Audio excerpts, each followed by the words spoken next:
Бүгін 36 протокол Кемпир-Абад маселеси боюнча айтайын дедим. Жер бул бир эле бийликтик эмес, бийликте отурган бир топтук эмес. Жер бул элдики, жер бул биздин ата-бабаларыбыздан калган. Ошондуктан жер маселесинде бардыгыбыз өзүбүздүн позициябызды айтканга милдеттүүбүз. Кечээ күнү Өзбекстандын премьер-министри келип, биздин бийлик Кемпир-Абад боюнча 36 протоколго эки тараптуу кол коюшту. Бул эмне дегенди түшүндүрөт? Бул жер маселеси Кемпир-Абад боюнча бүтүп келатат дегенди түшүндүрөт. Бирок тилекке каршы бийлик бул протоколду али күнгө чейин жашырып кармап отурат.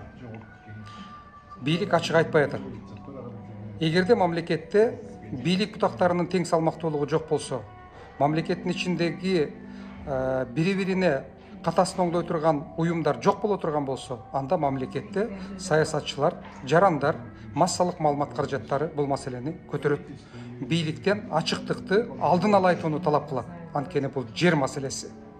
Ошондуктан мен ушул 36 протокол боюнча, Кемпир-Абад боюнча мурда ар кандай сөздөр айтылган. Бийлик азыр протоколду ачыкка чыгарып, элге кайсы жер берилип атат, же берилген жок, кандай шарттар менен кол коюлду, толук айтышын талап кылам.